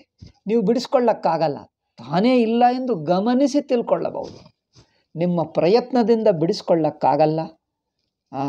ಎಚ್ಚರ ಪ್ರಮಾತೃತ್ವ, ಎಚ್ಚರ ವ್ಯಕ್ತಿತ್ವ, ಎಚ್ಚರದಲ್ಲಿರುವಂಥ ಕರ್ತೃತ್ವ, ಭೋಕ್ತೃತ್ವ, ಪ್ರಮಾತೃತ್ವ ಎಂಬ ಯಾವ ಜೀವಭಾವ ಇದೆಯೋ, ಎಚ್ಚರದಲ್ಲಿ ಕನಸಿನಲ್ಲಿ ಜೀವಭಾವ ಸ್ವಾಭಾವಿಕವಾಗಿದೆ. ನಾನು ಊಹಿಸ್ಕೊಂಡಿದ್ದಲ್ಲ, ತಾನಿದೆ. ಹೌದಪ್ಪ, ತಾನೇ ಇದೆ. ಬಟ್ ತಾನೇ ಬಿಟ್ಟು ಹೋಗುತ್ತದೆ. ಅಂದರೆ ಬಿಟ್ಟು ಹೋಗುತ್ತದೆ ಅಂದರೆ ತಾನೇ ಇಲ್ಲ ಎಂದು ಇನ್ನೊಂದು ಅನುಭವ ಇದೆ. ಬಿಟ್ಟು ಹೋಗುತ್ತದೆ ಅಂದರೆ ಕಾಲದಲ್ಲಿ ಬಿಟ್ಟು ಹೋಗುವುದಲ್ಲ, ಪ್ರಯತ್ನದಿಂದ ಬಿಟ್ಟು ಹೋಗುವುದಲ್ಲ. ಯಾವುದು ಸ್ವಾಭಾವಿಕವಾದ ಒಂದು ಅನುಭವ ದೃಷ್ಟಿಯಲ್ಲಿದ್ದೀವೋ ಅದೇ ಇನ್ನೊಂದು ಅನುಭವ ನೋಡು, ಸುಷುಪ್ತಿ ಅನುಭವ ನೋಡು, ಅಲ್ಲಿ ತಾನೇ ಇಲ್ಲ. ಎಚ್ಚರದಲ್ಲಿ ತಾನಾಗಿ ಸ್ವಾಭಾವಿಕವಾಗಿ ಅನಾದಿಯಾಗಿ ಅನಿಸಿರುವ ಜೀವಭಾವ ಸುಷುಪ್ತಿಯಲ್ಲಿ ಸ್ವಾಭಾವಿಕವಾಗಿಯೇ ಇಲ್ಲ, ಸ್ವರೂಪದಲ್ಲಿ ತಾನೇ ಇಲ್ಲ. ಇದು ಬೇಕು, ಇದು ವಿಚಾರ. ಹೀಗೆ ಮಾಡಿದ್ದರೆ ವಿಚಾರ, ಇಲ್ಲದಿದ್ದರೆ ಕರ್ಮ ಆಗಿಬಿಡ್ತದೆ. ಯಾವುದು ಜೀವಭಾವ ಸ್ವಾಭಾವಿಕವಾಗಿದೆಯೋ ಜಾಗೃತ ಸ್ವಪ್ನದಲ್ಲಿ ಸುಷುಪ್ತಿ ಅನುಭವ ನೋಡು. ನೀವು ಬಿಟ್ಟುಕೊಂಡಿಲ್ಲ, ತಾನೇ ಇಲ್ಲ. ಬಿಡಿಸ್ಕೊಂಡಿದ್ದಲ್ಲ. ಎಚ್ಚರದ ಪ್ರಮಾತೃತ್ವ, ಕರ್ತೃತ್ವ, ಭೋಕ್ತೃತ್ವ, ಜೀವಭಾವ, ನಾನೆಂಬ ಬುದ್ಧಿ ತಾನೇ ಇಲ್ಲ. ಅಂದರೆ ನಿನ್ನಲ್ಲೇ ಇನ್ನೊಂದು ಅನುಭವ ಇದೆ, ಇನ್ನೊಂದು ವ್ಯಾಪಕ ಮಟ್ಟ. ಆ ಮಟ್ಟಕ್ಕೆ ನೋಡಿ, ಜೀವಭಾವ ತಾನೇ ಇಲ್ಲ. ಎಚ್ಚರದಲ್ಲಿ ನೋಡಿ, ಜೀವಭಾವ ತಾನೇ ಇದೆ, ನಾನು ಮಾಡಿಕೊಂಡಿದ್ದಲ್ಲ. ನಾನು ಕರ್ತ, ಭೋಕ್ತ, ಪ್ರಮಾತ ಎಂಬ ಜೀವಭಾವ ನಾನು ಮಾಡಿಕೊಂಡಿದ್ದಿಲ್ಲ, ಸ್ವಾಭಾವಿಕವಾಗಿದೆ ಅಧ್ಯಾಸ. ಸ್ವಾಭಾವಿಕ ಅಧ್ಯಾಸ ಇದೆ ಒಂದು ಮಟ್ಟಕ್ಕೆ, ಎಚ್ಚರ ದೃಷ್ಟಿಗೆ. ಸುಷುಪ್ತಿ ಅನುಭವ ದೃಷ್ಟಿಗೆ ಸ್ವಾಭಾವಿಕ ಅಧ್ಯಾಸ ತಾನೇ ಇಲ್ಲ. ಸ್ವಾಭಾವಿಕ ಅಧ್ಯಾಸ ಹೇಗೆ ಇಲ್ಲ ಎಂಬುದು ಗಮನಿಸಿ ತಿಳ್ಕೊ. ಬಿಡಿಸುವುದಿಲ್ಲ, ಗಮನಿಸಿ ತಿಳ್ಕೊ, ತಾನೇ ಇಲ್ಲ ಅಷ್ಟೇ. ಅದರಿಂದ ಇದು ಜ್ಞಾನದಿಂದ ಗೊತ್ತಾಗುತ್ತದೆ. ವಿಚಾರದಿಂದ ಜ್ಞಾನ, ಜ್ಞಾನದಿಂದ ಸಂಸಾರ ರಹಿತ. ಅದಕ್ಕೋಸ್ಕರ ಶಂಕರರು ಏನು ಹೇಳಿದ್ದಾರೆ? ಜ್ಞಾನದಿಂದಲೇ ಮೋಕ್ಷ. ಜ್ಞಾನದಿಂದಲೇ ಸಂಸಾರ ರಾಹಿತ್ಯ. ಜ್ಞಾನ ಅಂದರೇನು? ತಿಳ್ಕೊಳ್ಳುವುದು. ತಿಳ್ಕೊಳ್ಳುವುದಂದ್ರೇನು? ಇದ್ದನ್ನು ಇದ್ದ ಹಾಗೆ ಗಮನಿಸಿ ಗೊತ್ತು ಮಾಡಿಕೊಳ್ಳುವುದು. ಅಂದರೆ ಯಾವುದು ಸ್ವಾಭಾವಿಕ ಜೀವಭಾವವೋ, ಎಚ್ಚರ ದೃಷ್ಟಿ, ಕನಸಿನ ದೃಷ್ಟಿಯೋ, ಆ ದೃಷ್ಟಿ ತನ್ನ ಅನುಭವ ದೃಷ್ಟಿಗೆ ತಾನೇ ಇಲ್ಲ. ಸುಷುಪ್ತಿ ಅನುಭವ ದೃಷ್ಟಿ ನೋಡು, ತಾನೇ ಇಲ್ಲ. ನೀವು ಬಿಟ್ಟಿದ್ದಲ್ಲ, ತಾನೇ ಇಲ್ಲ, ಸಹಜವಾಗೇ ಇಲ್ಲ. ಸುಷುಪ್ತಿ ಅನುಭವ ಕಾಲರಹಿತ, ಸ್ವತಃ ಸಿದ್ಧ, ಎಂದಿಗೂ ಇದೆ, ಎಂದಿಗೂ ಇದೆ, ಹಾಗೆ ಇರುವುದೇ ಹಾಗೆ. ಸ್ವತಃ ಸಿದ್ಧ ಪಾರಮಾರ್ಥಿಕ ದೃಷ್ಟಿ. ಏಕೆ? ಸುಷುಪ್ತಿಯನ್ನು ಎಚ್ಚರ ದೃಷ್ಟಿಯಿಂದ ನೋಡುವುದುಂಟು. ಆದರೆ ಸುಷುಪ್ತಿಯನ್ನು ಸುಷುಪ್ತಿ ದೃಷ್ಟಿಯ ನೋಡಿದ್ದರೆ ತನ್ನನ್ನು ತನ್ನ ದೃಷ್ಟಿಯ ನೋಡುವುದು ಪಾರಮಾರ್ಥಿಕ ದೃಷ್ಟಿ, ತನ್ನನ್ನು ಇನ್ನೊಂದು ದೃಷ್ಟಿಯ ನೋಡುವುದು ವ್ಯಾವಹಾರಿಕ ದೃಷ್ಟಿ. ಸುಷುಪ್ತಿಯನ್ನು ಎಚ್ಚರಕ್ಕೆ ಬಂದ ನಂತರ ನೋಡಿದ್ದರೆ ಅದು ಅವ್ಯಕ್ತ ಅನಿಸುತ್ತದೆ, ಅಲ್ಲಿ ಏನಿಲ್ಲ ಅನಿಸುತ್ತದೆ, ಹಿಂದಿನ ಅನುಭವ ಅನಿಸುತ್ತದೆ. ಹಿಂದೆ ಇತ್ತು ಸುಷುಪ್ತಿ, ಈಗ ಹೋಯಿತು ಅನಿಸುತ್ತದೆ. ಆದರೆ ಸುಷುಪ್ತಿಯನ್ನು ಸುಷುಪ್ತಿ ಅನುಭವ ದೃಷ್ಟಿಯ, ಅಂದರೆ ಸುಷುಪ್ತಿಯಲ್ಲಿ ಇದ್ದ ಹಾಗೆ ನೋಡಿ.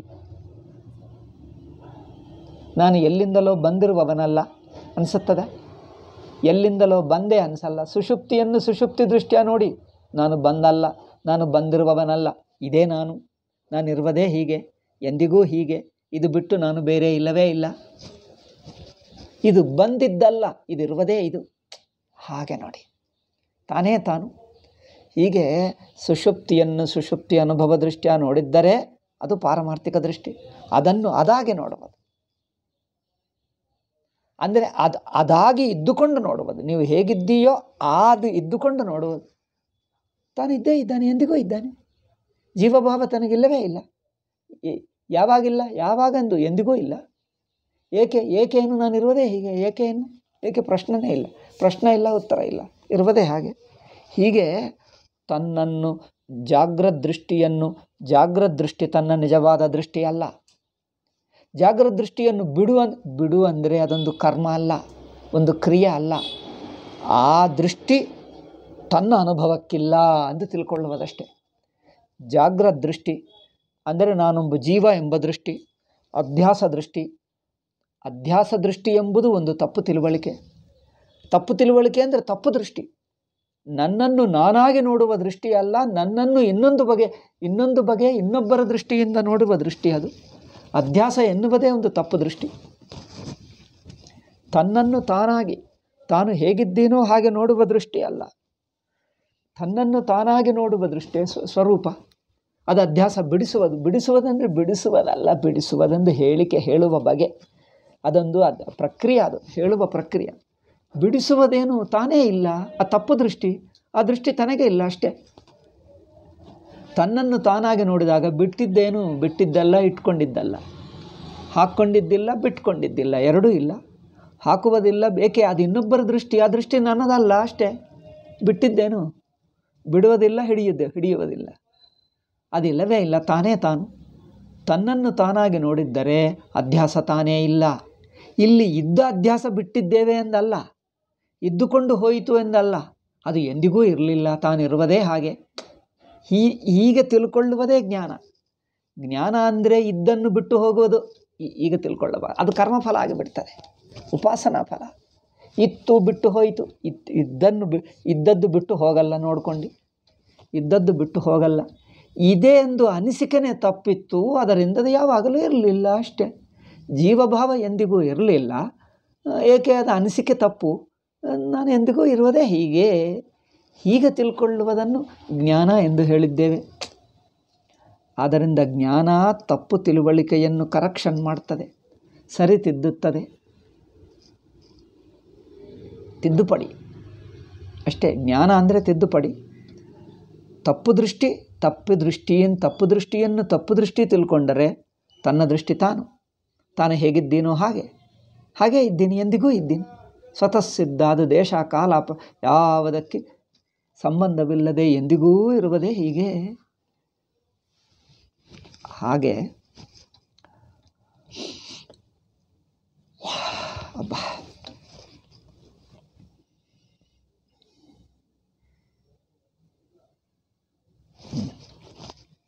ಆದ್ದರಿಂದ ತಾನು ಇದು ಹೀಗೆ ದೃಷ್ಟಿಯನ್ನು ಕರೆಕ್ಷನ್ ಮಾಡುವುದು, ದೃಷ್ಟಿಯನ್ನು ಸರಿ ಮಾಡುವುದು, ತಪ್ಪು ದೃಷ್ಟಿ ತಪ್ಪು ಎಂದು ತಿಳ್ಕೊಳ್ಳುವುದು, ಬಿಡುವ ಜನರು ಅನಿಸುತ್ತಾರೆ ತಪ್ಪು ದೃಷ್ಟಿ ಬಿಡುವುದು, ಇದು ಭಾಷೆ, ಹೇಳಿಕೆ, ಹೇಳುವ ಭಾಷೆ. ಬಿಡುವುದು ಅಂದರೆ ಮತ್ತೆ ಕರ್ಮ ಆಗಿಬಿಡ್ತದೆ, ಅಲ್ಲಿ ಕರ್ಮ ಏನಿಲ್ಲ. ಬಿಡುವುದು ಹಿಡಿಯುವುದು ಎರಡೂ ಇಲ್ಲ. ತಪ್ಪನ್ನು ತಪ್ಪಾಗಿ ಗ್ರಹಿಕೆ ಆದರೆ ಇಲ್ಲ, ಅಷ್ಟೇ, ತಾನೇ ಇಲ್ಲ. ನೀವೇನು ಹೊಸದಾಗಿ ಬಿಡುವುದು ಹಿಡಿಯುವುದಲ್ಲ, ತಾನೇ ಇಲ್ಲ. ಎಂದಿಗೂ ಹೀಗೆ ಇದ್ದೀನಿ ನಾನಿರುವುದೇ ಹೀಗೆ ಅಂದರೆ ತನ್ನನ್ನು ತಾನಾಗಿ ನೋಡುವುದು. ಹೀಗೆ ಸ್ವರೂಪ ದೃಷ್ಟಿಗೆ ಜೀವಭಾವ ತಾನೇ ಇಲ್ಲ.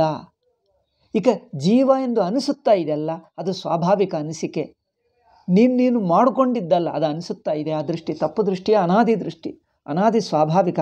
ಆ ದೃಷ್ಟಿಗೆ ನಾನು ಹುಟ್ಟಿದ್ದನಂತೆ, ಜನ್ಮ ಮರಣಗಳು ಪಡ್ಕೊಳ್ತಾನಂತೆ. ಇದು ಹೇಗೆ ಅಂದರೆ ಒಂದು ದೃಷ್ಟ ಅಂತ ಹೇಳ್ತಾರೆ. ಏನದು? ಇದು ಹೇಳಿದ್ದೀವಾ, ನಾನು ಹೇಳಿದೆ ಅನಿಸುತ್ತಾ ಇದೆ, ಅಯ್ಯೋ ಆಯಿತು, ಇದು ಹೇಳಿದೆ ಅನಿಸುತ್ತೆ, ಈಗ ನೆನಪಾಗ್ತಾ ಇದೆ. ನನ್ನ ಕೆಲವು ದಿವಸ ಆದರೆ ನಾನು ಹೇಳಿದೆ ನಾನೇ ಮರ್ತು ಹೋಗ್ತೇನೆ. ಆಯಿತು ಅಂದರೆ ಮಡಿಕೆ ಆಕಾಶ, ಮಡಿಕೆ ಆಕಾಶ, ಆಕಾಶವನ್ನು ಆಕಾಶವಾಗಿ ನೋಡಿದರೆ ಅನಂತ ಆಕಾಶ. ನೀವು ಅನಂತ ಆಕಾಶವನ್ನು ಮಡಿಕೆ ಮೂಲಕ ನೋಡಿದ್ದರೆ ತಪ್ಪಾಗಿ ನೋಡ್ತಾ ಇದ್ದೀರಿ. ಆಕಾಶವನ್ನು ಮಡಿಕೆ ಮೂಲಕ ಇಷ್ಟೇ ಎಂದು ನೋಡುವುದು ತಪ್ಪಲ್ಲವಾ? ಏಕೆ? ಆಕಾಶ ಹಾಗೆ ಇಲ್ಲವೇ ಇಲ್ಲ. ನೀವು ಮಡಿಕೆ ಇಟ್ಕೊಂಡು ನೋಡ್ತಾ ಇದ್ದೀರಿ. ಮಡಿಕೆ ಇಟ್ಕೊಂಡುವುದು ಏಕೆ ಅಂದರೆ ಏನೋ ಮರ ಹಾಗೆ ನೋಡ್ತಾ ಇದ್ದೀರಿ, ಮರ ಅದೇ ಅನಿಸುತ್ತಾ ಇದೆಲ್ಲವೂ ಅದು ಅನಿಸಿಕೆ. ಮಡಿಕೆ ಇಟ್ಕೊಂಡು ನೋಡ್ತಾ ಇದ್ದೀರಿ ಅಂದರೆ ಮಡಿಕೆ ಇಟ್ಟುಕೊಂಡು ಆಕಾಶ ನೋಡುವುದಲ್ಲ, ಮಡಿಕೆ ಆಕಾಶದಲ್ಲಿ ಮುಳುಗಿ ಹೋಯಿತು, ಆಕಾಶ ದೃಷ್ಟಿಗೆ ಮಡಿಕೆ ಬಿಡಿಯಾಗಿಲ್ಲ ಎಂದು ಹಾಗೆ ನೋಡಿ. ಮಡಿಕೆ ಆಕಾಶದಲ್ಲಿ ಮುಳುಗಿ ಹೋಯಿತು, ಆಕಾಶಕ್ಕೆ ಮಡಿಕೆ ಬಿಡಿಯಾಗಿಲ್ಲವೇ ಇಲ್ಲ, ಎಲ್ಲ ಖಂಡಾನಂತ ಆಕಾಶ ಅಷ್ಟೇ. ಇನ್ನು ಮಡಿಕೆ ಯಾವುದು? ಅದೆಲ್ಲಾದರೂ ಮುಳುಗಿ ಹೋಯಿತು, ಬಿಡಿಯಾಗಿಲ್ಲವೇ ಇಲ್ಲ. ಅಲೆ ನೀರಿನಲ್ಲಿ ಮುಳುಗಿ ಹೋಯಿತು, ನೀರಾಗಿ ನೋಡು. ಇನ್ನು ಅಲೆ ಎಲ್ಲಿ? ನೀರಾಗಿ ನೋಡಿದರೆ ಅಲೆ ಎಂಬುದೇ ಇಲ್ಲ, ಅದೆಲ್ಲ ಯಾವಾಗಲೂ ಮುಳುಗಿ ಹೋಯಿತು. ಮುಳುಗಿ ಹೋಯಿತು, ಬಿಡಿಯಾಯಿತು, ಎರಡೂ ಇಲ್ಲ. ಅಲೆ ಬಿಡಿಯಾಗುವುದು, ಮುಳುಗಿ ಹೋಗುವುದು ಎರಡೂ ನೀರೇ. ಅಲೆ ಎಂಬುದು ನೀರಿನಲ್ಲಿ ಹುಟ್ಟಿತು ಮತ್ತು ಮುಳುಗಿ ಹೋಯಿತು, ಎರಡೂ ತಪ್ಪು. ಏಕೆ? ಎರಡೆಂಬುದೂ ಇಲ್ಲ, ನೀರಿನ ದೃಷ್ಟಿಗೆ ಎರಡೂ ಇಲ್ಲ, ನೀರೇ ನೀರು. ಹಾಗೆ ಆಕಾಶ ದೃಷ್ಟಿಗೆ ಮಡಿಕೆ ಆಕಾಶ ಆಯ್ತಂತೆ, ಮತ್ತೆ ಸೇರಿಕೊಂಡೆ, ಎರಡೂ ಇಲ್ಲಪ್ಪ. ಮರಿ ಹುಟ್ಟಿತಂತೆ ಅನಿಸುತ್ತಾ ಇದೆ, ಅನಿಸುತ್ತಾ ಇದೆಲ್ಲ ಹಾಗೆ.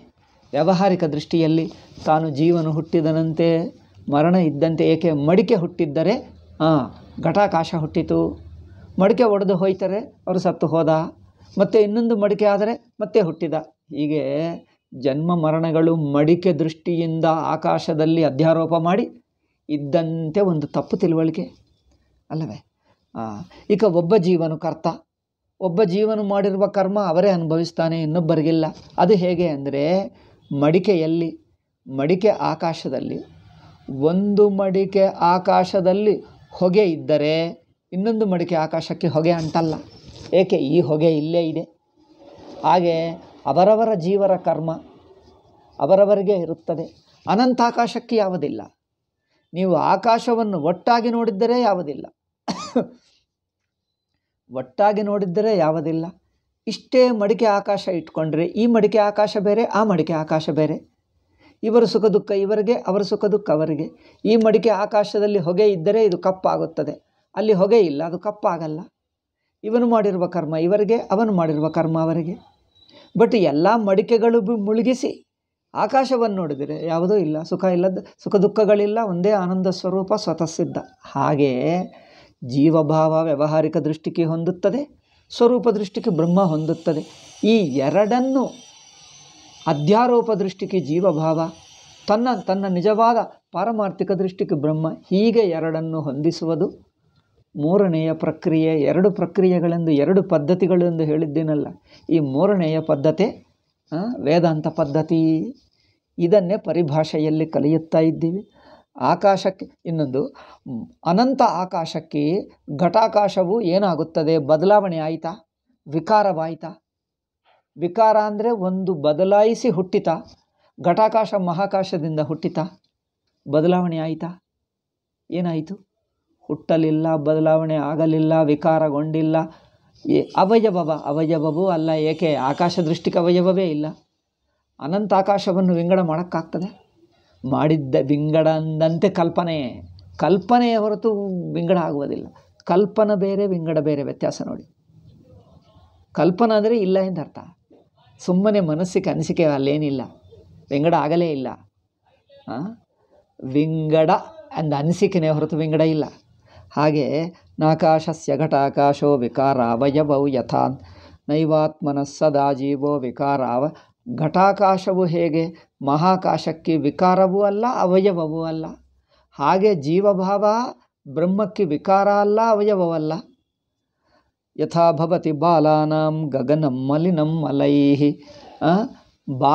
ಬಾಲರು ಅಜ್ಞಾನಿಗಳಿಗೆ ಆಕಾಶವನ್ನು ಮೇಲೆ ನೋಡಿದ್ದರೆ ಏನನಿಸುತ್ತದೆ? ನೀಲ ಬಣ್ಣ ಕಂಡು ಬರ್ತದೆ.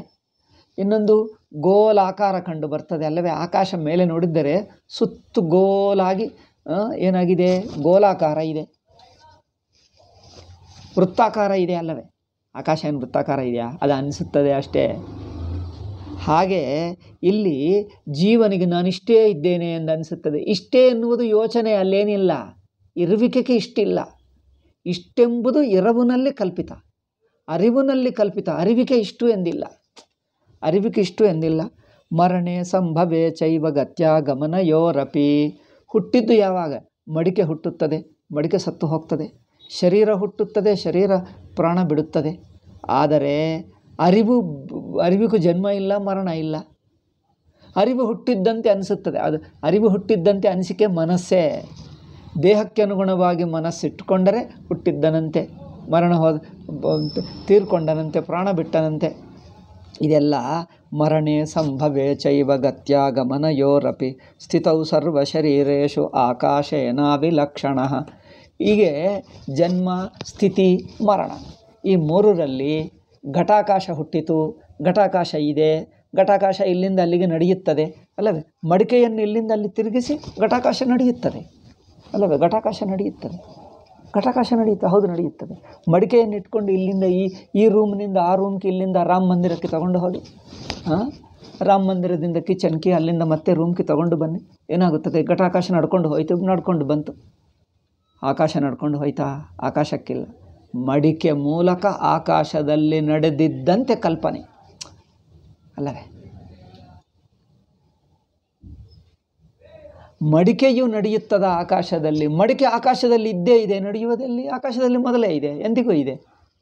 ಆದ್ದರಿಂದ ಒಂದು ಜಾಗದಿಂದ ಇನ್ನೊಂದು ಜಾಗಕ್ಕೆ ನಡೆಯುತ್ತದೆ ಹೊರತು ಆಕಾಶದಿಂದ ಆಕಾಶದಲ್ಲಿ ನಡೆಯಲ್ಲ, ಆಕಾಶದಲ್ಲೇ ಇರ್ತದೆ. ಆದ್ದರಿಂದ ಸಂಘಾತ ಸ್ವಪ್ನವತ್ ಸರ್ವೇ. ದೇಹಗಳೆಲ್ಲ ಸುಮ್ಮನೆ ಕನಸಿನ ಹಾಗೆ ಕಲ್ಪಿತಗಳು. ಆತ್ಮ ಮಾಯಾ ವಿಸರ್ಜಿತ. ಇದೆಲ್ಲ ತನ್ನ ಮಾಯೆ. ಮಾಯೆ ಅಂದರೆ ಅನಿಸಿಕೆ, ಗೊತ್ತಾ? ಮಾಯೆ ಅಂದರೇನು? ಇಂದ್ರಜಾಲಿಕ. ಇಂದ್ರಜಾಲ ಅಂದರೇನು? ಅನಿಸಿಕೆ, ತೋರಿಕೆ. ಹಾಗೆ ಅನಿಸುತ್ತದೆ ಅಷ್ಟೇ, ಅಲ್ಲೇನಿಲ್ಲ. ಆಧಿಕ್ಯ ಸರ್ವಸಾಮ್ಯೇವ ನೋಪಪತ್ತಿರ್ಹಿ ವಿದ್ಯತೆ. ಹೆಚ್ಚಾಗುವುದು, ಸಮಾನವಾಗುವುದು, ಇದೆಲ್ಲ ಕಲ್ಪನೆ ಅಷ್ಟೇ. ಆಯಿತಾ? ಈಗ ಈ ವಿಷಯ ಮುಗಿಸೋಣ. ಮುಗಿಯುತ್ತದ ಇವತ್ತು? ಮುಗಿದರೆ ಮುಗಿಸ್ತೀವಿ, ಇಲ್ಲದಿದ್ದರೆ ಮುಂದಿನ ಪಾಠ. ಈಗ ಮುಖ್ಯ ವಿಷಯ ಹೇಳತಕ್ಕದ್ದೇನೋ ಹೇಳಿಬಿಟ್ಟಿದ್ವಿ. ಅಂದರೆ ವ್ಯಾವಹಾರಿಕ ದೃಷ್ಟಿಗೆ ಕರ್ಮಫಲ, ಪರಲೋಕ ಎಲ್ಲ ಇದ್ದಂತೆ ಅನಿಸಿಕೆ. ನಿಜವಾದ ತನ್ನನ್ನು ತಾನು ನೋಡಿದರೆ ಯಾರಿಗೂ ಜನ್ಮ ಇಲ್ಲ, ಯಾರಿಗೂ ಜನ್ಮ ಇಲ್ಲ, ಕರ್ಮ ಇಲ್ಲ, ಫಲ ಇಲ್ಲ, ಸುಖ ದುಃಖ ಇಲ್ಲ, ಏನಿಲ್ಲ. ಸುಖ ದುಃಖಗಳು ಅನಿಸಿಕೆನೇ ಹೊರತು ಯಾರಿಗೂ ಸುಖ ದುಃಖ ಇಲ್ಲ. ಎಲ್ಲಿಗೂ ಆನಂದ ಸ್ವರೂಪ ನಿತ್ಯ ಸಿದ್ಧ. ಸುಖ ಅಂದರೆ ಏನು? ಏನೋ ಪಡ್ಕೊಂಡೆ ಎಂದ ಅನಿಸಿಕೆ. ದುಃಖ ಅಂದರೆ ಏನೋ ಕಲ್ಕೊಂಡೆ ಎಂದ, ಅಯ್ಯೋ ಕಲ್ಕೊಂಡೆ. ಕೊರತೆ ಅನಿಸುವುದು ದುಃಖ, ಕೊರತೆ ಅನಿಸುವುದು ದುಃಖ. ಏನೋ ಸಿಕ್ಕಿತು ನನಗೆ ಅನಿಸಿದ್ದು ಅಂದರೆ ಹಿಂದೆ ಇಲ್ಲದ್ದು ಈಗ ಏನೋ ಅತಿರಿಕ್ತವಾಗಿ ನನಗೆ ಸಿಕ್ಕಿತು ಅನಿಸುವುದು ಸುಖ ಅಲ್ಲವೇ? ಏನೋ ಹೊಸದಾಗಿ ಸಿಕ್ಕಿತು ಅನಿಸುವುದು ಸುಖ. ಅಯ್ಯೋ ಕಲ್ಕೊಂಡೆ, ನನಗೇನೋ ಕೊರತೆ ಅನಿಸಿದ್ದರೆ ದುಃಖ. ತನ್ನ ಆತ್ಮಸ್ವರೂಪಕ್ಕೆ ಈ ಕೊರತೆ, ಈ ಪಡ್ಕೊಳ್ಳುವುದು ಎರಡಿಲ್ಲ. ಏಕೆ? ತನ್ನ ಸ್ವರೂಪದಲ್ಲಿ ನಿತ್ಯ ಸಿದ್ಧ ಪೂರ್ಣವಾಗಿದ್ದಾನೆ ಅಷ್ಟೇ. ಆದ್ದರಿಂದ ಇದು ಘಟಾಕಾಶದಲ್ಲಿ ಜೀವಭಾವ ಹೊಂದುತ್ತದೆ, ಒಂದು ಹಂತ, ಒಂದು ದೃಷ್ಟಿಗೆ. ಇನ್ನೊಂದು ಸ್ವರೂಪ ದೃಷ್ಟಿಗೆ ಈ ಭೇದಗಳಿಲ್ಲ, ತಾನೇ ತಾನಾಗಿದೆ. ಎರಡು ದೃಷ್ಟಿ ಭೇದದಿಂದ ಎಂದು ಇಷ್ಟು ತಿಳ್ಕೊಂಡರೆ ಅಷ್ಟೇ ಈ ವಿಷಯ ಆಯಿತು ಅಲ್ಲವೇ? ಇವತ್ತು ಮುಗಿಸೋಣ, ಯಾಕಂದರೆ 12 ಆಗ್ತಾ ಇದೆ. ಸ್ವಲ್ಪ ಹೇಳೋಣ. ನಾಳೆ ಈಗಲೇ ಇವತ್ತಿರುವ ಹಾಗೆ ಪರಿಸ್ಥಿತಿ ಸ್ವಲ್ಪ ಬೆಟರಾಗಿದ್ದರೆ ನಾಳೆ ಸುಗಮ ಹೇಳೋಣ. ಆಯಿತಾ? ಓಂ ಶಾಂತಿ ಶಾಂತಿ ಶಾಂತಿ. ಹರಿ ಓಂ ಶ್ರೀ ಗುರುಭ್ಯೋ ನಮಃ. ಹರಿ ಓಂ ತತ್ಸತ್.